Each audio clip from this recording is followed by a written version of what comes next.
여러분 한 주간 주 예수 그리스도 안에서 평안하셨습니까? 네. 오늘도 저는 이 교회의 주인이시자 머리이신 예수 그리스도의 이름으로 여러분 모두를 진심으로 환영합니다.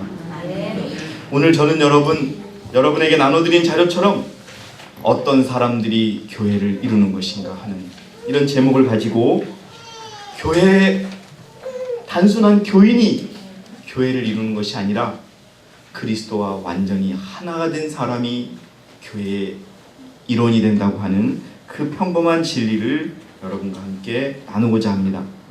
에베소서 1장 22절 23절의 말씀을 다시 한번 제가 읽도록 하겠습니다. 만물을 그의 발 아래 두시고 여기서 그분이 누구예요? 예수 그리스도의 발 아래 두시고 그를 만물 위에 뭐가 되게 하셨다고요? 머리가 되게 하셔서 누구에게 주셨느니라? 교회에게 주셨느니라. 교회는 그의 몸이니 만물 안에 모든 것을 채우시는 분의 충만입니다. 자, 여러분, 교회라는 것은 무슨 뜻이냐 하면요, 불러내서 구원한다는 뜻이에요. 불러내는 게 여러분 교회라는 뜻입니다. 여러분 거기에 교회란 무엇인가라고 적혀 있는 그 밑에 그거를 제가 한번 읽겠습니다. 교회란 악한 현 세상으로부터 불러냄을 받은 사람들의 무엇이다? 모여있다. 그걸 외국말로 에클라시아 한번 해보세요, 여러분. 에클라시아. 이게 여러분 성경의 어느 성경 말씀인지 아시는 분? 예?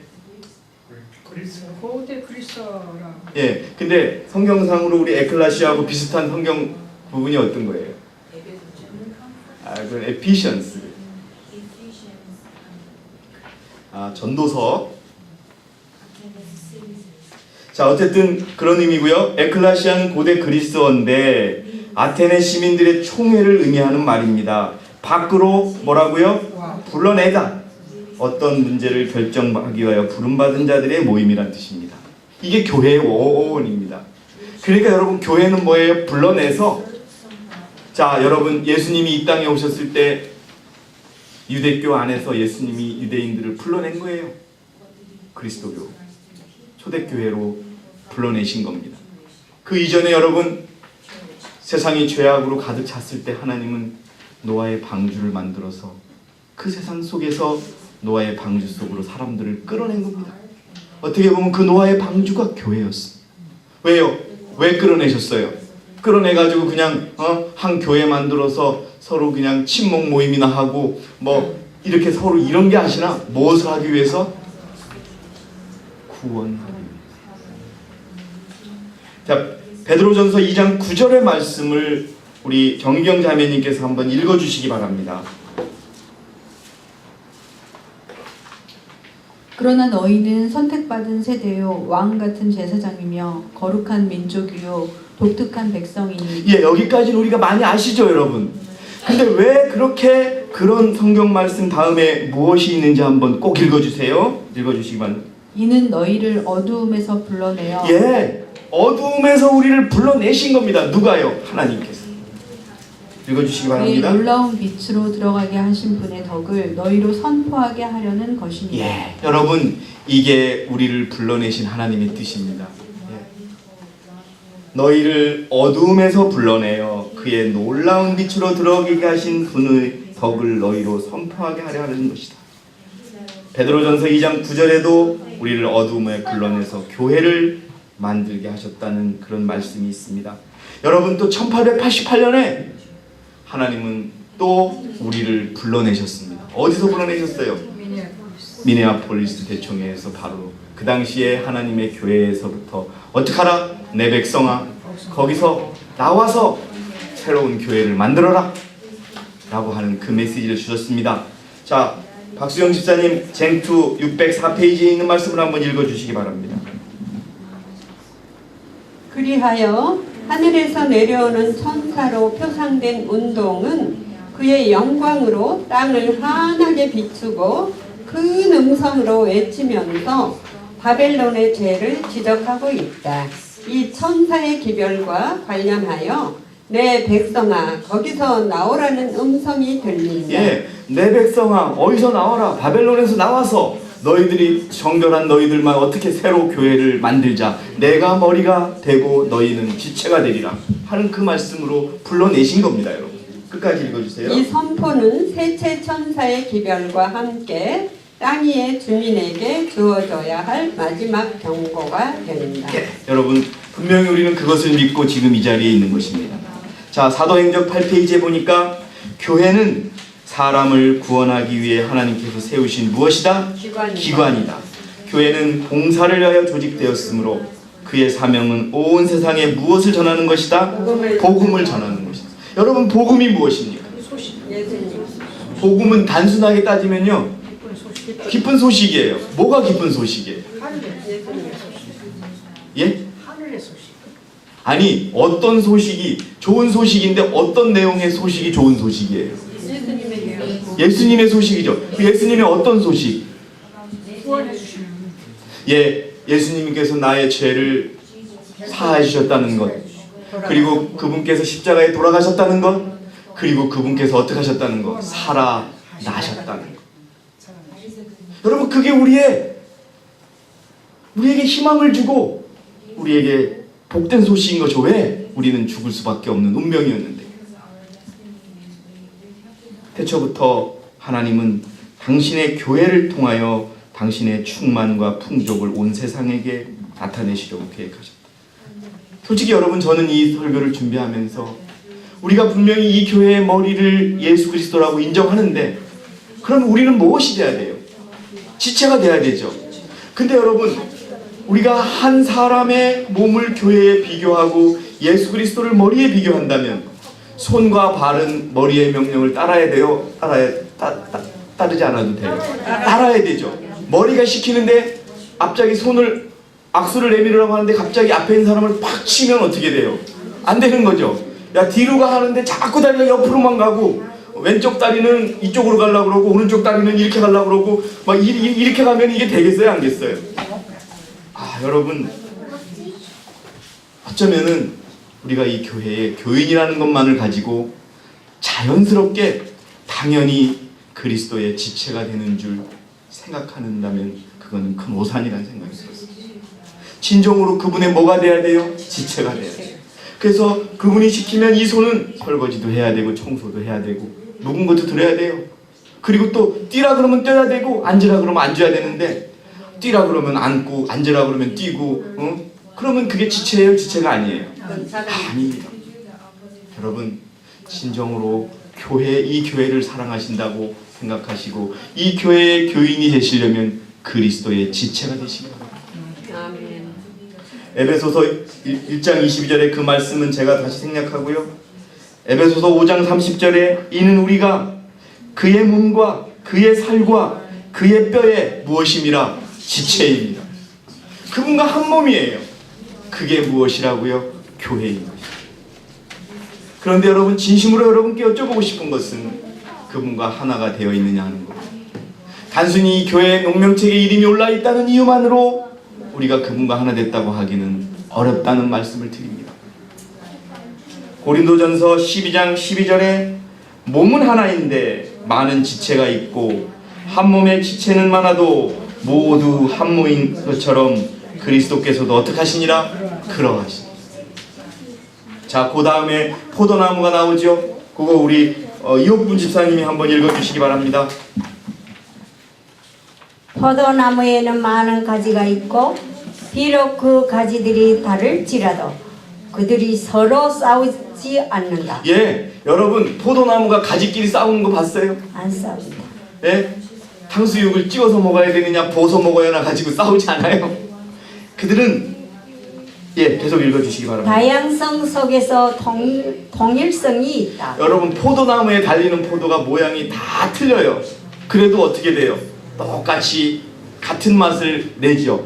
한 나무의 포도가 여러분 맛이 다를 수가 있어요, 없어요? 그건 거의 다르지가 않아요. 한 나무의 포도는 맛이 같아요. 왜? 그 성분을 한 가지로부터 영양분을 받았기 때문에. 다양성 속에 통일성이 있어요. 여러분, 포도나무와 포도나무 가지는 싸우지 않아요. 계속 읽어주시기 바랍니다. 가지들은 모두 다 한 근원에서 영양을 공급받는다. 이것이 그리스도의 추종자들 간에 있어야 할 연합이 예중입니다. 여러분, 우리 교인들은 교회의 머리이신 예수님을 따라서 교회를 이루고자 하는 우리들은 이렇게 연합되어야 됩니다. 계속 읽어주시기 바랍니다. 그들은 각기 다른 분야의 일에 종사하지만 그 머리는 오직 하나뿐이다. 여러분, 내가 손으로 일을 하고 내가 다리로 일을 하고 내가 허벅지로 일을 해도 그것은 누구의 이름으로 하는 겁니까, 여러분? 예수 그리스도예요. 그러니까 우리가 한 마음을 가져야 되는 그런 것입니다. 만약에 그렇지 않다면 그것은 포도나무에 붙어 있는 게 아닙니다. 계속 읽어주세요. 한 성령께서 여러 가지 다른 방법으로 그들을 통하여 역사하신다. 은사가 각기 달라도 행동에는 조화가 있다. 고린도전서 12장을 연구해 보라. 거기에서 볼 수 있는 것은 참으로 그리스도와 연합한 사람들은 자기 자신이 완전한 존재인 것처럼 행동하지 않는다는 것이다. 예, 포도나무에 열매 있는 그 가지들은 온전하다고 생각한다고요? 아닙니다. 여러분, 왜 그렇게 생각하는 줄 아세요? 여러분, 가지가 줄기에서 영양분을 받지 않으면 그 가지는 어떻게 됩니까? 말라버려요. 포도가 달리기는커녕 말라져 버립니다. 여러분들이시여, 그리스도라고 하는 나무에 붙어서 그리스도부터 생명을 받는다면 나는 온전하다는 생각할 수 없다는 것을 여러분 기억하시기 바랍니다. 예. 그리스도는 그분의 지체들에게 피로 사신 교회를 맡기십니다. 그러나 거듭나지 않고 그분과 연합하지 않는 자들에게는 교회를 결코 맡기시지 않는다는 것을 우리는 깨달아야 합니다. 여러분, 기억나시는지 모르겠습니다. 몇 년 전에 우리 기도력에 미국의 헌거 목사님이 쓰신 기도력의 내용 중에 어떤 꼬마가 그 교회를 다니면서 기도를 했습니다. 하나님, 우리 교회가 너무 작아요. 그랬더니 그렇게 기도를 하면서 이 꼬마에게는 하나의 소원이 생긴 거예요. 아까 제가 어린들에게 말씀드렸던 것처럼 너도 이 교회를 짓기 위하여 할 일이 있단다라는 말씀을 듣고 이 꿈에는 매주마다 교회에 올 때마다 벽돌 하나를 갖다 놔둡니다. 하나씩 갖다 놓은 벽돌이 큰 교회로 세워졌다고 하는 여러분 이야기를 여러분 보셨을 겁니다. 바로 그겁니다. 벽돌 하나를 정확한 위치에 갖다 놓아서 그 역할을 하는 것, 그게 바로 교회를 이루는 사람들의 몫인 것입니다. 단순한 교인이 아닌 하늘의 가족입니다, 여러분. 여러분, 멤버, 우리는 멤버라고 그럽니다. 교인이라고 그러죠.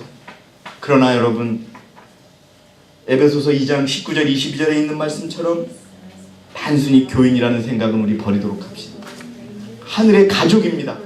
여러분, 가족이 여러분 하나가 되지요. 저는 여러분 정말 그렇습니다. 정말 세상에는 가족밖에 없구나. 누가 뭐래도 가족밖에 없구나. 어떤 사람이 그러더라고요. 정말 자기는 결혼하기 전에는 가족의 소중함을 몰랐다는 거예요. 그런데 결혼하고 나니까 자기 아내가 자기가 못해도 잘했다고 그러고 잘해도 잘했다고 그러더라는 거죠. 네? 힘을 주더라는 거지요. 여러분, 우리 그렇잖아요. 네? 우리 가족들, 하늘의 가족이 된 그러한 사람들이 교회를 이루고 있다는 걸 잊지 마시기 바랍니다. 네. 그래서 에베소서 2장 19절에서 22절 우리 이옥분 시장님 다시 한번 읽어주시기 바랍니다.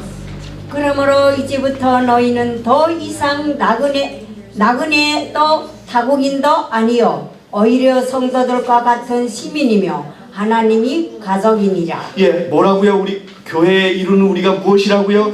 하나님의 가족이 된 겁니다. 하나님이 우리의 가족의 일원이에요.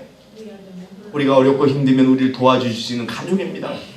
계속 읽어주세요. 너희는 사도들과 선지자들이 기초 위에 세워졌으며 예수 그리스도께서 친히 기중한 모퉁이 돌이 되셨고 그분 안에서 건물 전체가 함께 알맞게 맞춰져 주 안에서 거룩한 성전으로 자라가며 또한 그분 안에서 너희도 성령을 통하여 하나님이 것처럼 함께 지어져 가고 있는 것이니. 아멘 하시기 바랍니다, 여러분. 하나님이 우리를 불러내셔서 교회의 일원이 되게 하셨는데 그것은 뭐예요? 교회라는 그분의 몸과 일치하게끔 만들어 주시기 위하여 우리를 불러내셨다는 것을 잊지 마시기 바랍니다, 여러분. 그 다음은 우리 김명자 집사님께서 읽어주세요. 유대인의 대성전은. 자, 여러분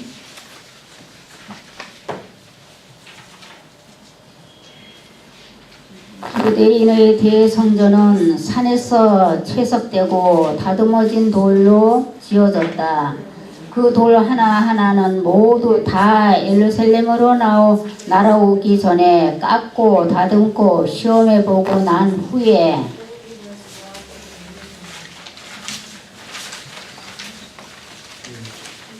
제자리에 갖다 맞추었다. 여러분, 하나님이 우리를 이 교회에 갖다 놓으셨어요. 근데 여러분 읽으신 것처럼 우리는 이미 예루살렘 성에 가기 전에, 이 교회에 오기 전에 예수님이 어떻게 놓으신 돌이에요? 깎아 놓으신 돌이에요. 그래서 성전에 맞출 때 계속 읽어주시기 바랍니다. 모든 돌은 그곳으로 다 가져왔을 때 성전은 도끼 소리나 망치 소리 하나 없이 이루어졌다. 완전한 한 건물이 되었다는 겁니다. 여러분.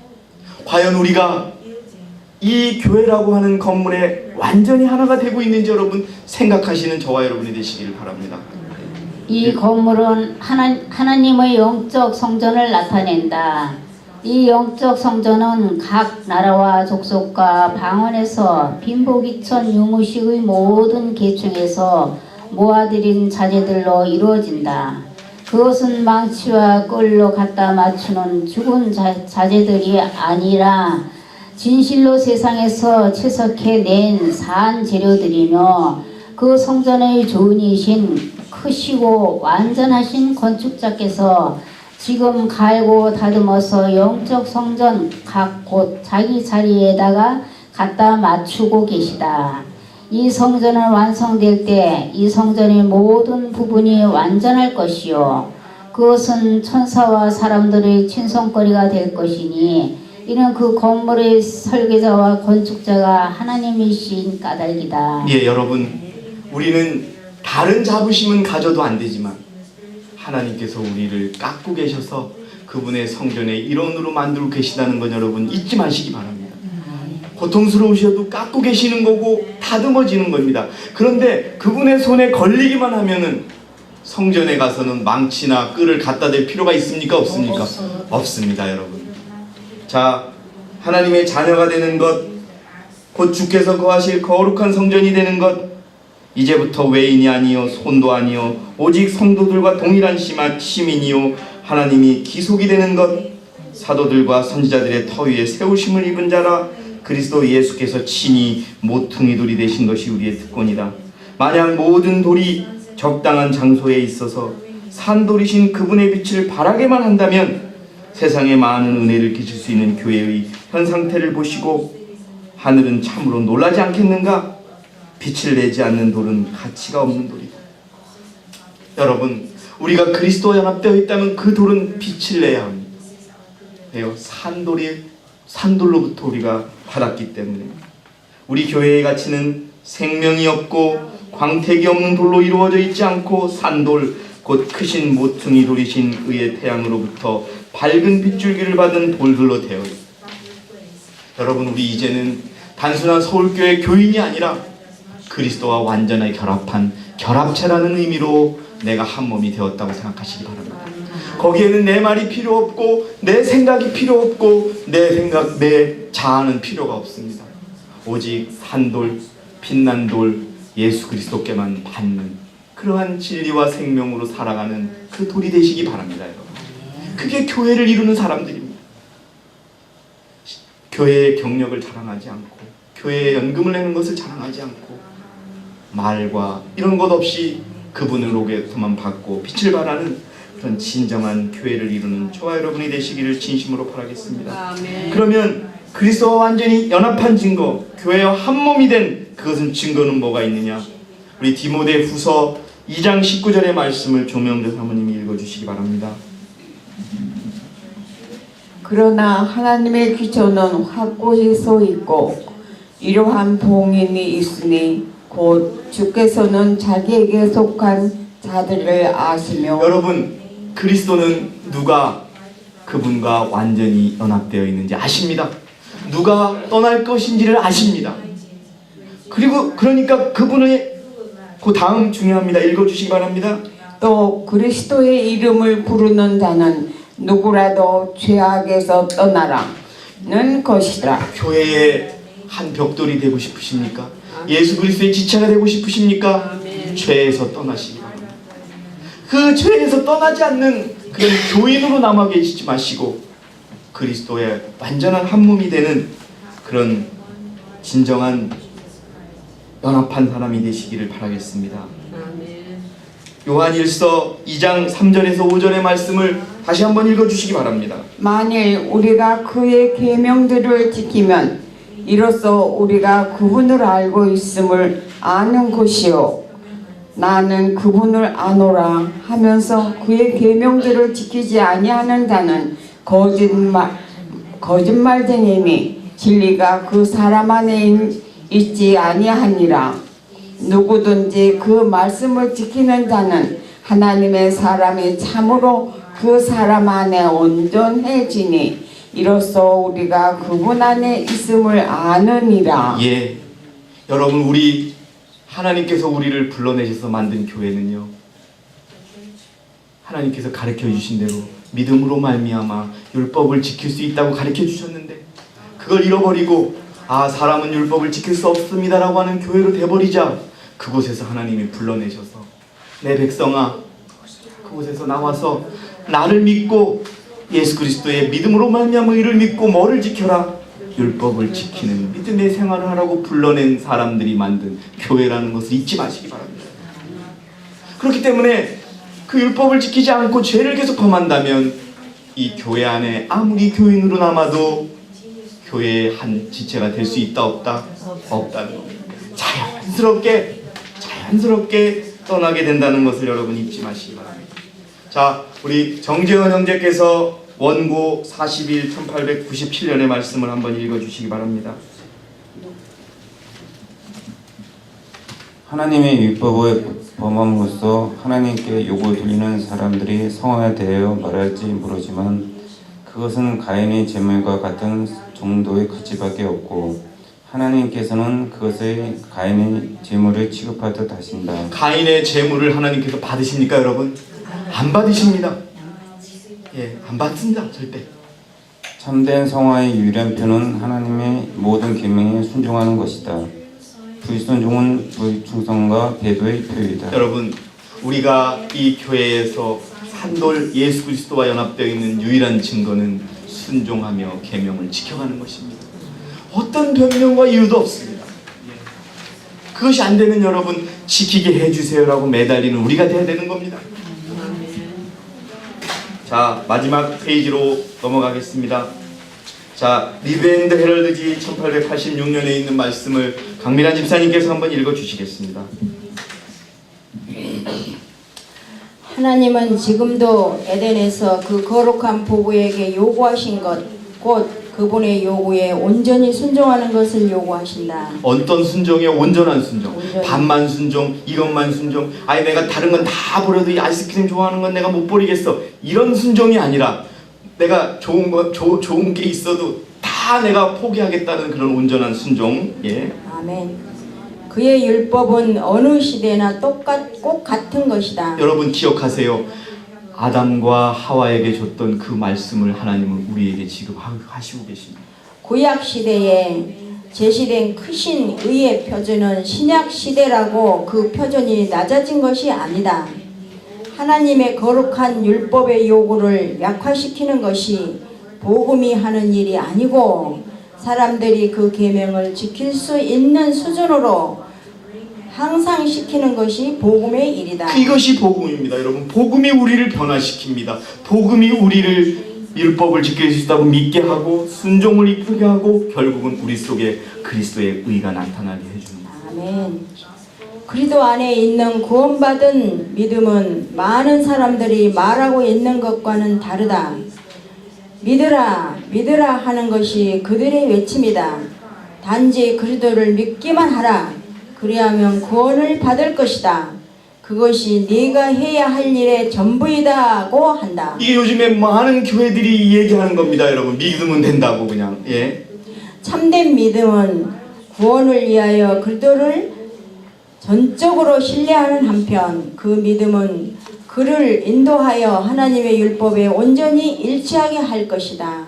믿음은 행함으로 나타나는 것이다. 여러분, 믿음은 행함으로 나타나는. 저희 집에요 강아지가 있습니다. 이 강아지가 하얀색 강아지인데 갑자기 강아지가요 눈물이 나와요.